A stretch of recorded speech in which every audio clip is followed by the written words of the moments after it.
Sobat Maestro, sesaat lagi kita akan mendengarkan program acara Renungan Hari Sabat bersama Advent Vision Media Ministry yang dibawakan oleh pendeta. Selamat mendengarkan. Yesus mau datang segera.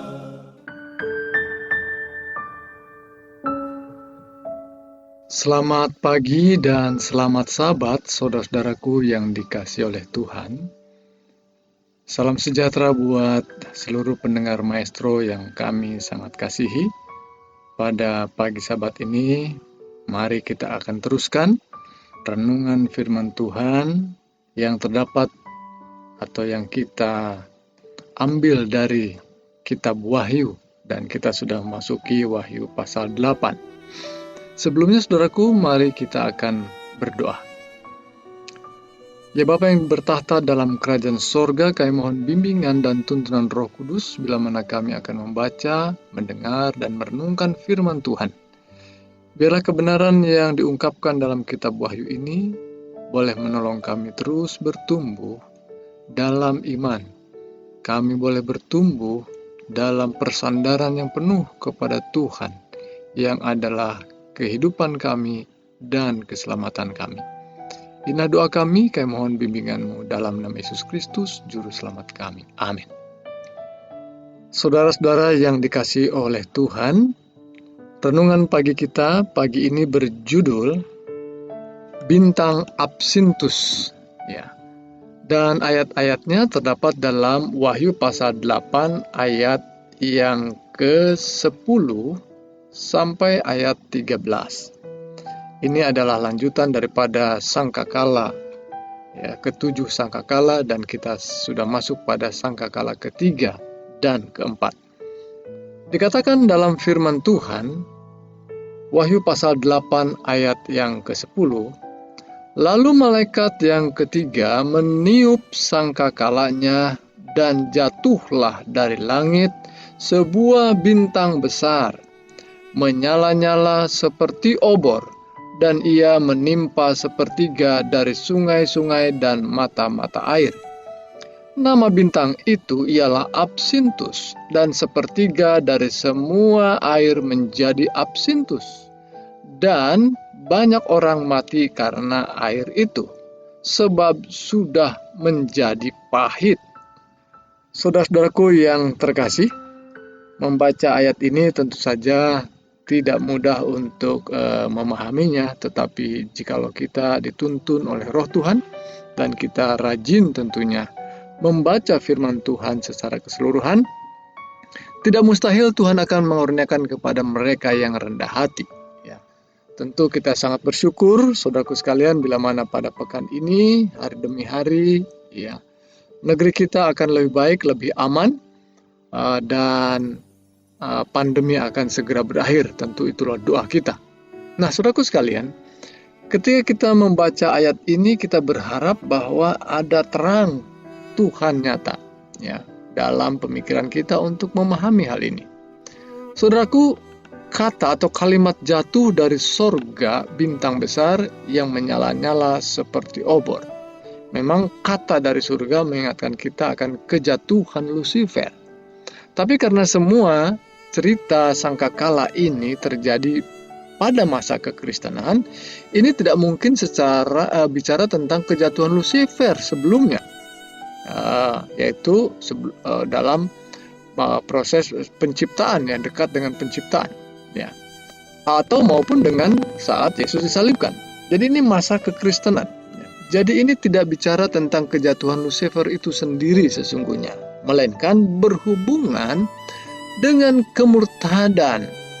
Ya, kemurtadan dalam arti kemurtadan orang-orang pada masa itu seperti Lucifer yang sudah dimulai di surga, tetapi sekarang kemurtadan tersebut jatuh di atas sungai-sungai dan mata-mata air.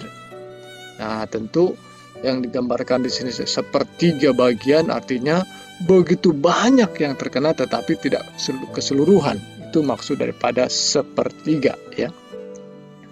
Kemudian dikatakan bahwa bintang yang menyala itu namanya Absintus, yang artinya adalah racun ya, yang pahit, yang meracuni tadi disebutkan sungai-sungai dan mata-mata air. Ya. Sungai dan mata air adalah air yang dipakai untuk minum, saudara.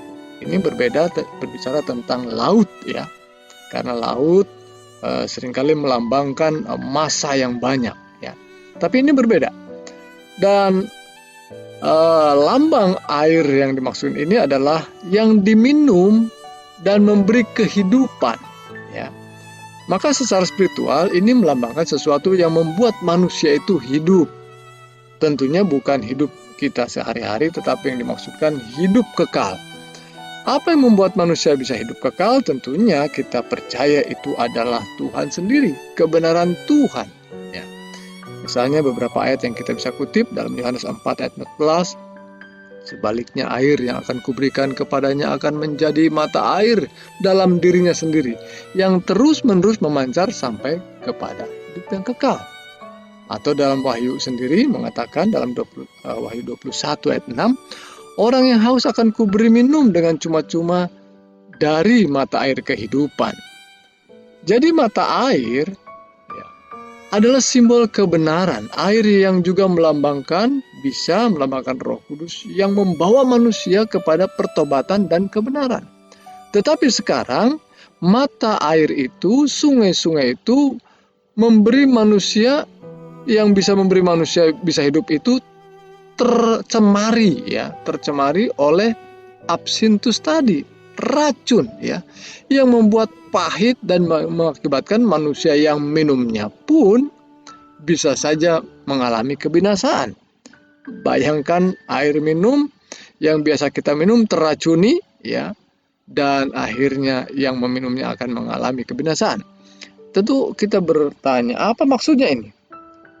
Sumber-sumber kebenaran yang membawa manusia kepada hidup yang kekal itu sekarang tercemar oleh bintang yang menyala tadi, yang disebut dengan absintus, yang adalah kemurtadan setan.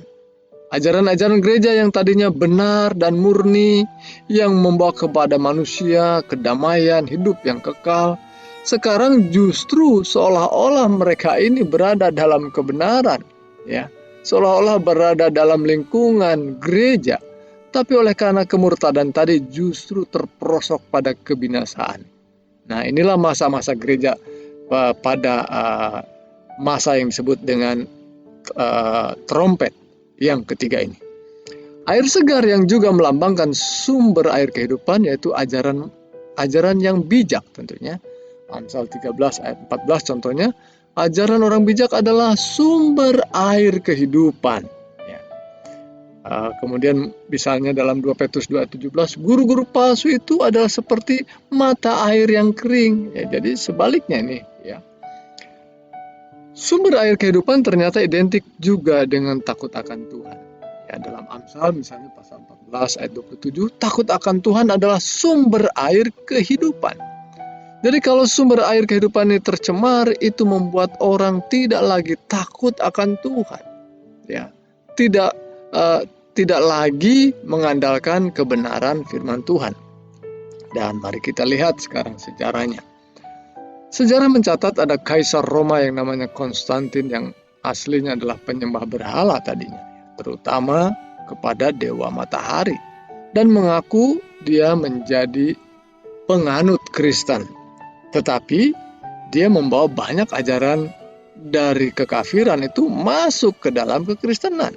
Ya, namanya juga orang top saat itu ya, yang kemudian menjadi orang Kristen, pembawaannya dari kekafiran itu dibawa ya, kebiasaannya dari kekafiran itu dibawa, sehingga salah satunya menggantikan hari ibadah Kristen itu dari hari Sabtu, hari ke-7 kepada hari Minggu. Itulah salah satu ya yang membawa ya perubahan dalam kekristenan. Ini salah satunya tercatat ya dalam sejarah. Baik, mari kita lanjutkan. Pada hari matahari yang dihormati, ya, ini salah satu catatan sejarahnya. Semua pejabat dan rakyat yang tinggal di kota-kota harus berhenti bekerja dan semua tempat kerja ditutup. Namun di pedesaan mereka yang mengerjakan agraria boleh dengan bebas dan sah melanjutkan pekerjaan mereka. Karena sering terjadi hari yang lain tidak cocok untuk menabur benih dan atau untuk menanam, sehingga dengan mengabaikan saat yang tepat untuk tindakan-tindakan tersebut, kemakmuran yang diberikan surga bisa hilang. Nah, saudaraku sekalian, sampai ada peraturan-peraturan seperti itu bahwa hari Minggu digunakan sebagai hari perhentian, sebagai hari penyembahan matahari, sekaligus juga peraturan-peraturan Sabat itu ditekankan lebih tajam, tapi pada hari Minggu. Ya, demikian dalam sebuah sejarah. Jadi saudaraku sekalian, mulai abad yang keempat Masehi, kemurtadan dalam kekristenan semakin menjadi-jadi. Bukan hanya pergantian hari ibadah saja tentunya. Ada banyak ya kebiasaan-kebiasaan kekafiran itu masuk ya, seperti menghadirkan patung-patung, ya mungkin patungnya tadinya patung-patung kekafiran menjadi patung-patung orang-orang suci ya. Dan konsep ini bertambah-tambah, salah satunya juga orang mati tetap hidup tanpa tubuh misalnya, dan perayaan-perayaan hari raya dalam kekafiran juga dilakukan dalam kekristenan. Itulah yang terjadi. Dan periode ini mirip dengan periode, kalau dibandingkan dengan ketujuh jemaat, ini adalah jemaat Pergamus. Nah, dan kalau kita bandingkan dengan periode 7 Meterai, ini adalah periode kuda hitam. Ya, ini sekedar untuk membandingkan karena kita sudah mempelajari sebelumnya bahwa ketujuh Meterai, ketujuh jemaat, dan ketujuh sangkala adalah sebuah rangkaian sejarah atau pelayanan pekerjaan daripada kekristenan yang ya, umat-umat Tuhan ini terus berlanjut seperti yang dinyatakan dalam ketujuh Meterai dan ketujuh jemaat itu, dan bukan melanjutkan ya, artinya ketujuh jemaat dulu baru lanjutkan dengan 7 Meterai atau lanjut lagi dengan 7 sangkakala. Bukan, ini saling melengkapi satu dengan yang lain.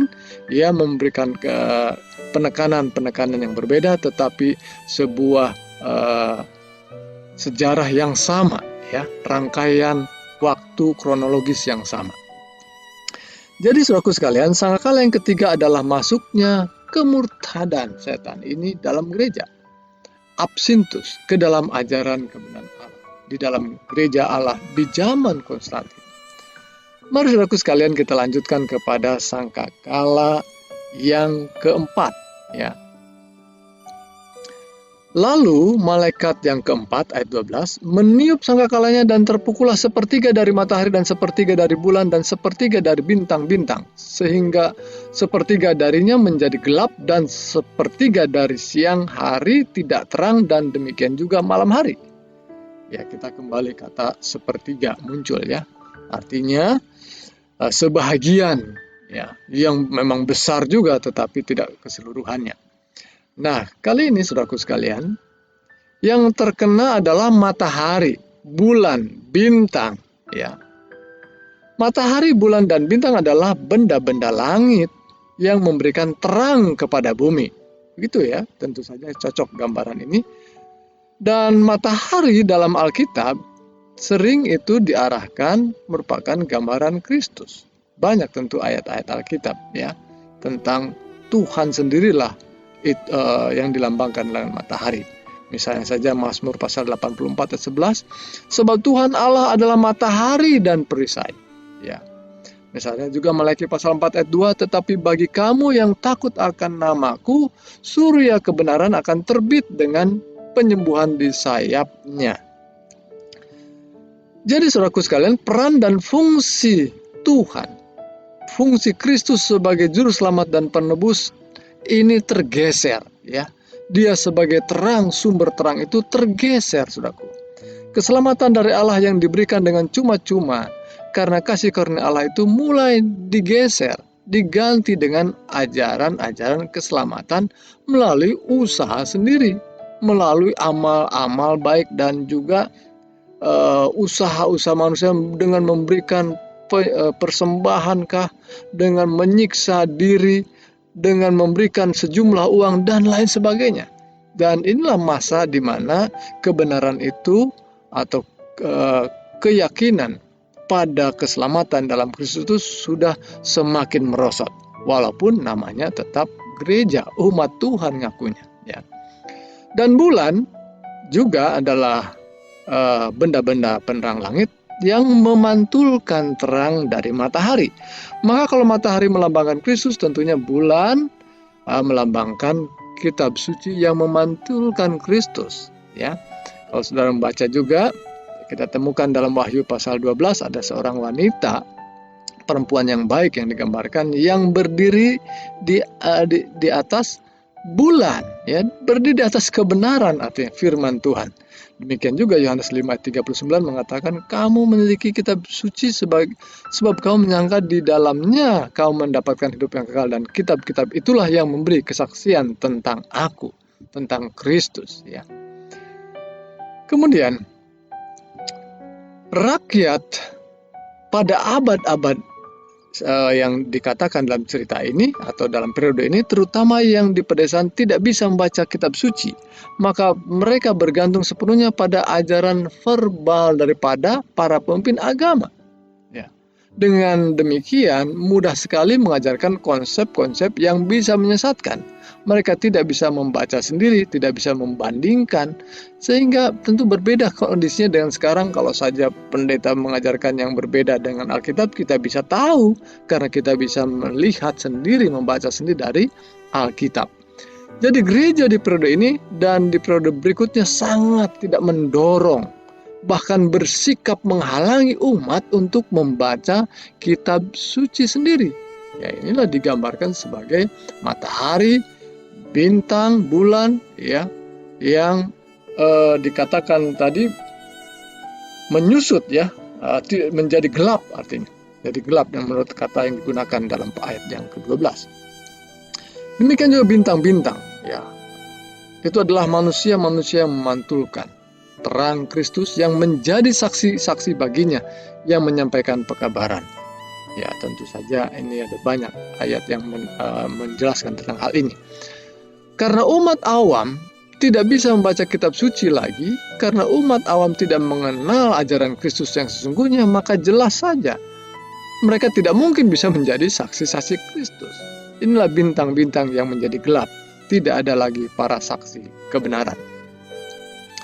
Jadi, ketika sangkakala yang keempat ini ditiup, matahari, bulan, dan bintang-bintang sepertiganya semuanya digelapkan, berarti cahaya Kristus, terang kebenaran Kristus, kitab suci, dan pekerjaan penginjilan dan kesaksian kebenaran Allah mulai saat itu menjadi redup, bahkan mungkin bukan hanya redup, tetapi juga seperti disebutkan tadi gelap.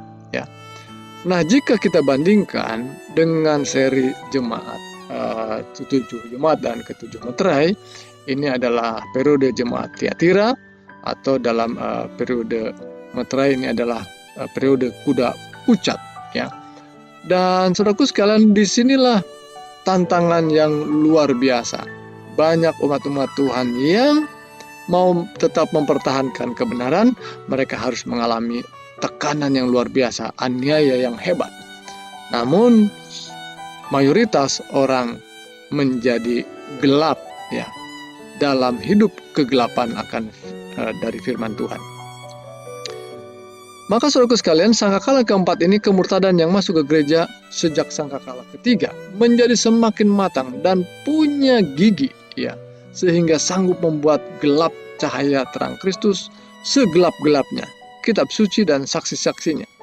Inilah periode yang kita kenal sebagai periode kegelapan, ya, masa-masa kegelapan, dan ini berlangsung cukup lama sesungguhnya, 1260 tahun.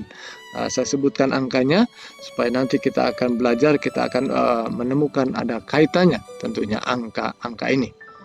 Baik saudaraku sekalian, ayat yang ke-13. Lalu aku melihat, aku mendengar seekor burung nasar terbang di tengah-tengah langit dan berkata dengan suara nyaring, celaka, celaka, celakalah mereka yang diam di atas bumi oleh karena bunyi sangkakala ketiga malaikat lain yang masih akan meniup sangkakalanya.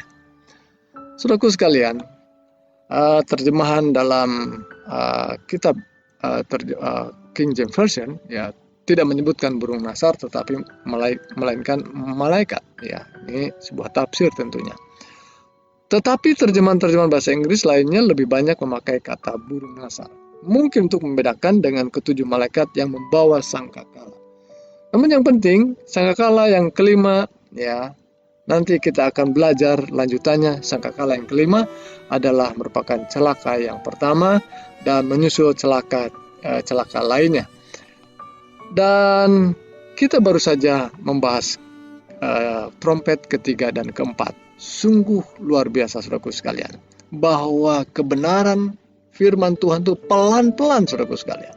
Dan lama-lama kebenaran firman Tuhan yang secara pelan-pelan ini menyusut terangnya, makin lama makin redup dan makin gelap sehingga orang tidak lagi tahu tentang kebenaran.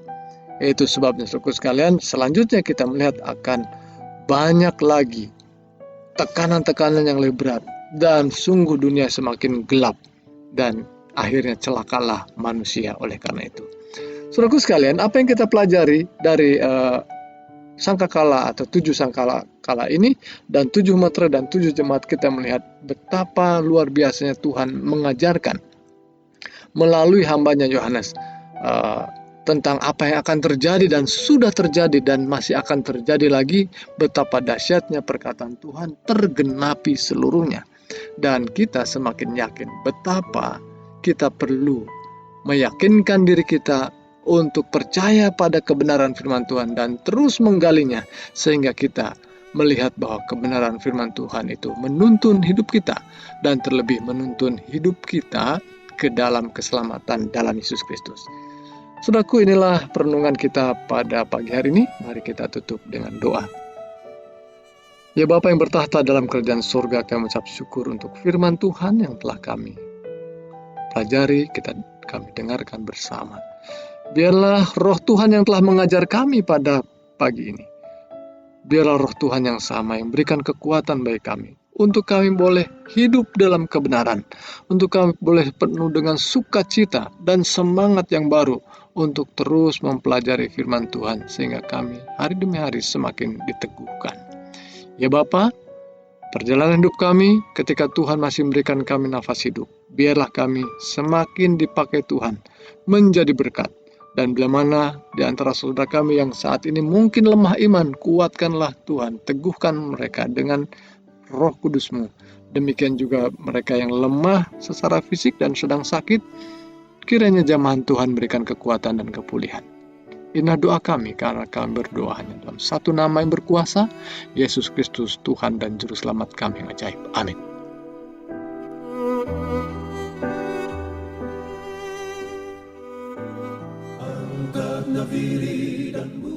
Sobat Maestro, Anda telah mendengarkan program acara Renungan Hari Sabat bersama Advent Vision Media Ministry. Untuk tanggapan pendengar, hubungi 087 888 777 689. Terima kasih atas kebersamaan Anda. Tuhan memberkati.